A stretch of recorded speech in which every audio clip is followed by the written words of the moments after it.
மணவாளனுக்கு எதிர்கொண்டு போக புறப்பட்ட கன்னிகைகள் 10 virgins அப்படின்னு சொல்லி நம்ம அதை குறித்து வாசிக்கிறோம். மத்தேயு 25ஆம் அதிகாரத்தில் இந்த உவமை விளக்கப்பட்டிருக்கிறது. 1வது வசனம், அப்பொழுது பரலோக ராஜ்யம் தங்கள் தீவட்டிகளை பிடித்துக் கொண்டு மணவாளனுக்கு எதிர்கொண்டு போக புறப்பட்ட 10 கன்னிகைகளுக்கு ஒப்பாய் இருக்கும் அப்படின்னு சொல்றார். தொடர்ந்து நம்ம வாசிக்கும் பொழுது இதில் என்னென்ன காரியங்களை ஆண்டவர் நமக்கு கற்றுக் கொடுக்கிறார், மணவாளன் வரும் பொழுது என்ன நடக்கும் அப்படின்ற காரியத்தை ஆண்டவர் 10வது வசனத்திலிருந்து சொல்லுகிறார். நீங்கள் தொடர்ந்து வாசிக்க வேண்டும் என்று திரும்பவும் நான் சொல்லுகிறேன், எனக்கு நேரம் இல்லை, ஆனால் நீங்கள் தொடர்ந்து வாசிக்க வேண்டும்.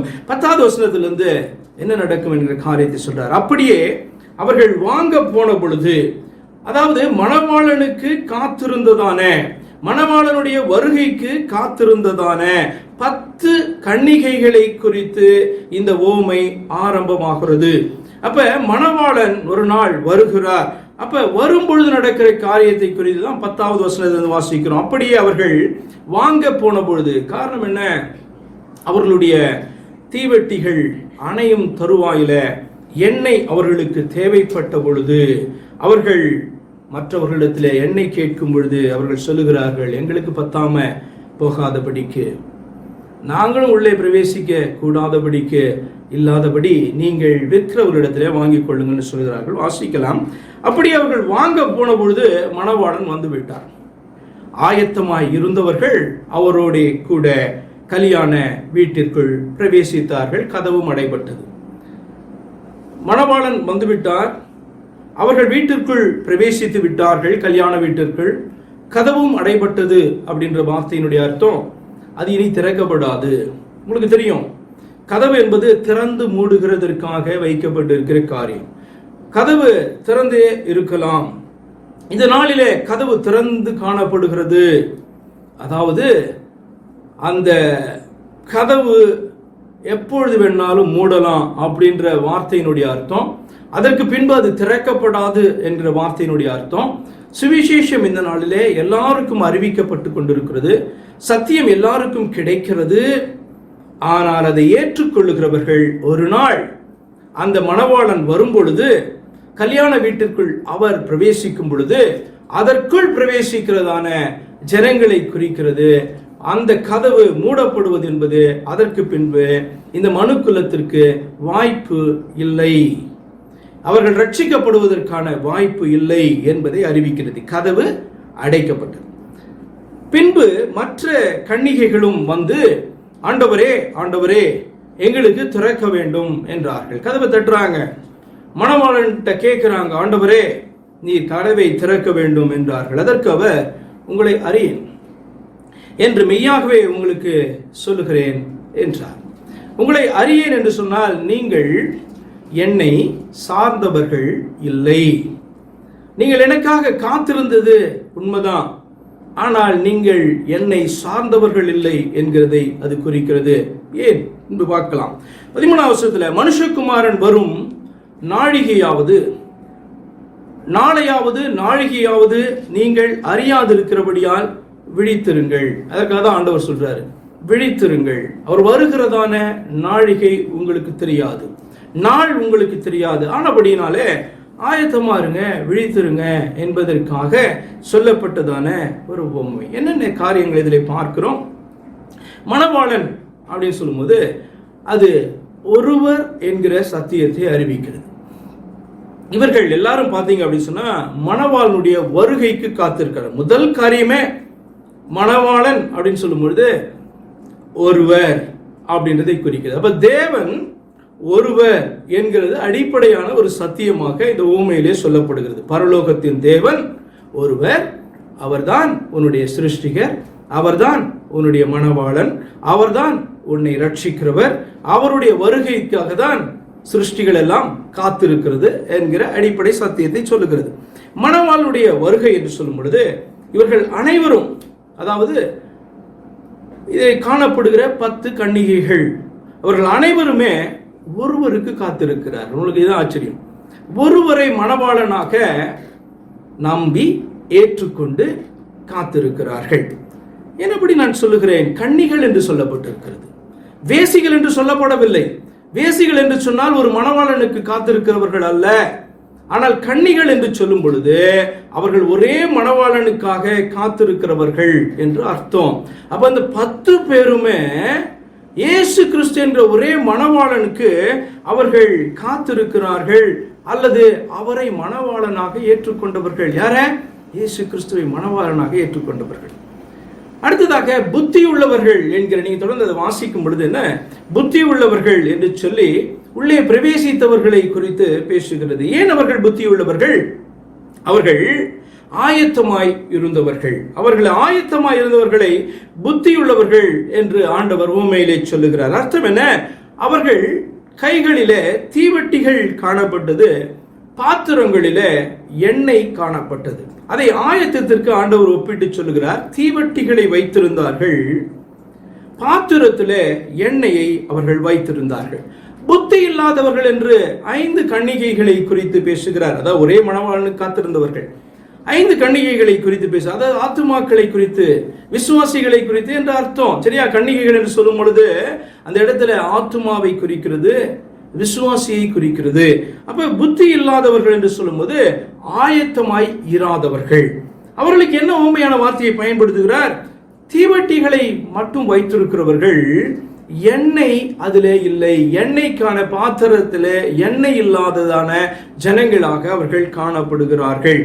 அப்ப இந்த நிலைக்கு என்ன காரணம்? முக்கியமா இந்த நிலைக்கு என்ன காரணம் என்று சொல்லி நீங்க பார்க்கும் பொழுது 8வது வசனம் 9வது வசனத்துல நீங்கள் பாத்தீங்கன்னா, இதை வாசித்து விடுகிறேன். புத்தி உள்ளவர்கள், புத்தி இல்லாதவர்கள் புத்தி உள்ளவர்களை நோக்கி, உங்கள் எண்ணெயில் எங்களுக்கு கொஞ்சம் கொடுங்கள் என்று கேட்கிறார்கள். ஏனென்று சொன்னால் மணவாளன் வருகிறார், மணவாளன் வந்துவிட்டார் என்கிற சத்தம். அது என்ன அர்த்தம்னா, ஆண்டவர் வந்துட்டாரு அப்படின்னு அர்த்தம். கர்த்தருடைய அந்த நாளையும் நாழிகையும் அது குறிக்கிறது. அவர்கள் கேட்கும்போது சொல்றார்கள், உங்கள் எண்ணெயில் எங்களுக்கு கொஞ்சம் கொடுங்கள், எங்கள் தீவட்டிகள் அணைந்து போகிறதே என்றார்கள். நல்ல கவனிங்க. அப்ப தீவட்டிகள் கைகளிலே வைத்திருக்கிறவர்கள் மாத்திரமல்ல, அந்த தீவட்டி எரிந்து கொண்டிருக்கிறது.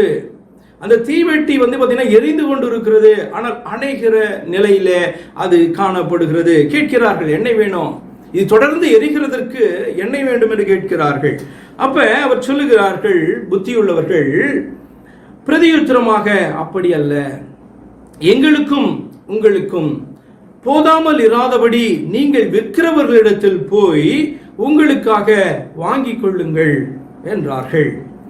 காரணம் என்ன? இதுதான் புத்தியுள்ளவர்கள். காரணம் என்ன தெரியுமா? நீங்கள் கடைசி நாட்களில் ஆண்டவருக்காக காத்திராதபடி அழிக்கப்பட போகிறவர்களுக்காக அந்த நிமிடத்தில் நீங்கள் கலங்கி பிரயோஜனம் இல்லை. கோதுமையானது பதரை பார்த்து பதர் அழிக்கப்படும் பொழுது, ஓ என்னோடு கூட தான் இருந்தது, நான் இதை கோதுமை என்றல்லவா நினைத்துக் கொண்டிருந்தேன், ஆண்டவர் இப்ப இதை பதர் என்று சொல்லுகிறாரே, இதை அக்கினியிலே எரிக்கிறாரே, நானும் அதோடு கூட போய் எரிந்து விடுகிறேன் என்று கோதுமை சொல்லுவதிலே பிரயோஜனம் இல்லை.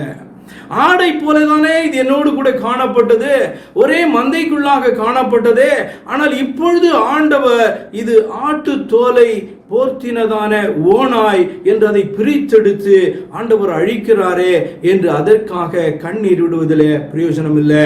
அப்ப புத்திசாலிகள் என்று சொல்லும் பொழுது முன்பாகவே பகுத்தறிந்து அவர்களை கண்டறிந்து அவர்களை திருத்துவதற்கு பார்க்க வேண்டும், அவர்களுக்கு சத்தியத்தை சொல்ல வேண்டும். சத்தியத்தை ஏற்றுக்கொள்ளாதபடி முரட்டாட்டம் பண்ணும் பொழுது யார் சத்தியத்தை ஏற்றுக்கொள்வார்களோ அவர்களிடத்திலே போக வேண்டும், இவர்களிடத்திலே ஜாக்கிரதையாக இருக்க வேண்டும். அப்ப புத்திசாலிகள் என்ன சொல்லுகிறார்கள்? நாங்களும் உங்களோடு கூட விடுபட்டு போகாதபடிக்கு this is not the time for us to share it. அதாவது எங்களிடத்திலே காணப்படுகிற எண்ணெயை உங்களிடத்தில் நாங்கள் பகிர்ந்து கொடுத்து எங்களுடைய தீவெட்டிகளும் அணைந்து போய் நாங்கள் கல்யாண சாலைக்குள்ளே பிரவேசிக்க முடியாதபடியான சூழ்நிலை எங்களுக்கும் வராதிருக்கும்படியாக நாங்கள் ஏற்கனவே ஆயத்தமாய் இருக்கிறோம், நாங்கள் விசுவாசத்தோடு காத்திருக்கிறோம். ஆனபடினாலே நீங்கள் விற்கிறவர்களிடத்தில் போய் வாங்கிக் கொள்ளுங்கள் என்று சொல்லுகிறார்கள். உங்களுக்கு இதை பார்க்கும் பொழுது, ஓ ஆண்டவர் இவ்வளவு டஃப்பானவரா, ஆண்டவர் ஏன் இப்படி சொல்றாரு? அல்லது இந்த 5 கன்னிகைகள் புத்தி உள்ளவர்கள் கொஞ்சம் ஷேர் பண்ணிருக்கலாம்ல, அவங்களும் உள்ள வந்திருக்கலாம்ல, அவர்களும் கல்யாண சாலைக்குள்ள பிரவேசித்திருக்கலாம்ல என்று சொல்லி நீங்கள் யோசிப்பீர்கள் என்று சொன்னார். ஓமியனுடைய கருத்து உங்களுக்கு புரியல. நீங்கள் பாத்தீங்கன்னா இந்த உலகத்தினுடைய மனுஷனை போல அவசியமற்றதான காரியங்களுக்கு இரக்கத்தை காண்பித்துக் கொண்டிருக்கிறீர்கள் என்று அர்த்தம். அப்ப கர்த்தரை பார்க்கலாம் நேசிக்கிறவர்கள் யாரும் அல்ல. ஆனால் கர்த்தர் கொடுக்கிற சந்தர்ப்பங்களை ஒருவன் தள்ளிக்கொண்டே இருந்து ஒரு நாள் அவன் ஆக்கினையை சந்திக்கிறான், அழிவை சடுதியாய் சந்திக்கிறான் என்று சொன்னால் அவனுக்காக கண்ணீர் விடுகிறதுல பிரயோஜனமும் இல்லை. அப்ப ஆண்டவரை காட்டிலும் நாம் இவர்களை நேசிக்க முடியாது. இந்த 5 பேரோடு கூட காணப்பட்டதான 5 வேறு கன்னிகைகள் ஒரே மணவாளனுக்காக காத்திருந்தவர்கள், ஆனால் ஆயத்தமாய் இல்லை அப்படின்னு சொல்லப்படுகிறது. இதெல்லாம் எதை குறிக்கிறது? இதுல முக்கியமான கீ வேர்டு பாத்தீங்க அப்படின்னு சொன்னா இந்த தீவட்டிகள் அப்படின்றதான வார்த்தை. இது எதை குறிக்குதுன்னா சத்தியத்தை, வெளிச்சத்தை குறிக்கிறது. ஆனால் சத்தியத்தில் நிலைத்திருக்க வேண்டும் என்பதை குறிக்குது. அதாவது தீவெட்டி எப்பொழுதுமே எரிந்து கொண்டு இருக்க வேண்டும். பிரயோஜனம் இருக்கா? இல்லைனா ஏனென்று சொன்னால் இருள் நிறைந்த உலகத்துல வாழ்ந்து கொண்டு இருக்கிறோம். அப்ப ஆண்டவர் தன்னுடைய வெளிச்சத்தை தந்து நமக்கு, அதாவது சத்தியத்தை தந்து நம்மளை ஒளிமயமாக்கி இருக்கிறார், வெளிச்சம் உள்ளவர்களாக மாற்றி இருக்கிறார். அப்ப தீவெட்டி என்று சொல்வது சத்தியத்தை அறிந்து கொண்டத, வெளிச்சத்தில் பிரவேசித்திருப்பத, ஒளியின் பிள்ளைகளாக இருப்பதை குறிக்கிறது. ஒளியின் பிள்ளைகளாக நிலைத்திருங்கள், அந்த சத்தியத்திலே நிலைத்திருங்கள் என்பதை குறிக்கிறது. அப்ப தீவெட்டியானது எரிந்து கொண்டிருந்தால் தான் பிரயோஜனம். நான் ஆண்டவர் வரும்போது எரிய வைத்து விடுவேன் என்று சொன்னால் அது நடக்காத காரியம். You are going to lose it. அப்ப சத்தியம் என்பது வெளிச்சம், சத்தியத்தில் நிலைத்திருத்தல் என்பது எண்ணெயை குறிக்கிறது. ஒருவேளை இது நீங்க பரிசுத்த ஆவி அப்படின்னு சொல்லி பிரசங்கத்தெல்லாம் நீங்க கேட்டிருப்பீங்க. அது ஒரு பக்கம் இருக்கட்டும். ஏனென்று சொன்னால் இந்த இடத்துல கர்த்தரை ஏற்றுக்கொள்ளுகிறவன் அவருடைய ஆவியை உடையவனாக இருக்கிறான். தேவ பிள்ளைனாவுடைய ஆவியை உடையவனாக இருக்க வேண்டும். அப்ப அந்த போர்ஷனுக்கு நாம் போல இந்த இடத்துல ஆண்டவர் எண்ணெயை எதற்கு குறிக்கிறான்னு சொன்னால், தீவெட்டிகள் அவருடைய கரத்திலே உண்டு, அது எரிந்து கொண்டு இருக்கிறது, ஆனால் அணைய போகிறது. அர்த்தம் என்ன தெரியுமா? சத்தியத்திலே அவர்களால நிலைத்திருக்க முடியல. அவர்கள் நிர்விசாரம் உள்ளவர்களாய் காணப்பட்டார்கள். போன ஓமையிலே பார்த்தோம், அசட்டை உள்ளவர்களாக, நிர்விசாரம் உள்ளவர்களாக, அந்த சத்தியத்திற்காக நிற்காதவர்களாக, வைராக்கியம் பாராட்டாதவர்களாக காணப்பட்டவர்கள் 5 பேர். ஆனா இன்னொரு 5 பேர் என்ன தெரியுமா? சத்தியத்தை அறிந்தவர்கள், வெளிச்சத்திலே காணப்படுகிறவர்கள், அந்த சத்தியத்திலே நிலைத்திருப்பவர்கள். நிச்சயமாக அவர் வருவார், என் நேரமும் அவர் வருவார் என்று சொல்லுகிறதான விசுவாசத்திலே உறுதியாக இருக்கிறவர்கள். மற்ற 5 பேருக்கு வருவார்னு தெரியும், அவர் இயேசுதான் தெரியும். ஆனால் வரும்போது பார்த்து கொள்ளலாம், நாளைக்கு இந்த சத்தியத்தை கேட்டுக்கொள்கிறேன், நாளைக்கு மனம் திரும்புகிறேன் என்று எத்தனை கிறிஸ்தவர்கள் இருக்கிறாங்க. அத மாதிரியான ஆட்களை குறித்து ஆண்டவர் இங்கே பேசுகிறார். இயேசு கிறிஸ்துவை தெரியும், அவர் ஒருவரே மணவாளன் என்று தெரியும், அவர்தான் நமக்காக வரப்போகிறார் என்று தெரியும். அவர்கள் வேசிகள் அல்ல, கன்னிகள், விசுவாசிகள், உண்மையான விசுவாசிகள், ஆனால் நிர்விசாரம், அசட்டை, சத்தியத்தை குறித்ததான வைராக்கியம் இல்லாததான நிலைமை. அப்படிப்பட்டவர்கள் எண்ணெய் இல்லாதவர்கள். எண்ணெய் என்பது இந்த இடத்தை எதை குறிக்கிறது? தொடர்ந்து அந்த தீபம் எரிந்து கொண்டு இருக்க வேண்டியதன் அவசியத்தை குறிக்கிறது. ஆயத்தம் இல்லாதவர்களாக காணப்பட்டார். சத்தியத்தை கேட்டாங்க, வந்தாங்க, சபைக்குள்ள வந்தாங்க, சத்தியத்தை அறிந்தாங்க, போதும்னு நினைச்சிட்டு இருக்காங்க. தள்ளி போய் நின்னா அவனுடைய தீபம் அணைந்து விடும் என்பதை கூட புரியாதவர்களாக காணப்படுகிற எத்தனை கிறிஸ்தவர்கள் உண்டு. நாமே பார்த்து கொண்டு இருக்கிறோம் அல்லவா?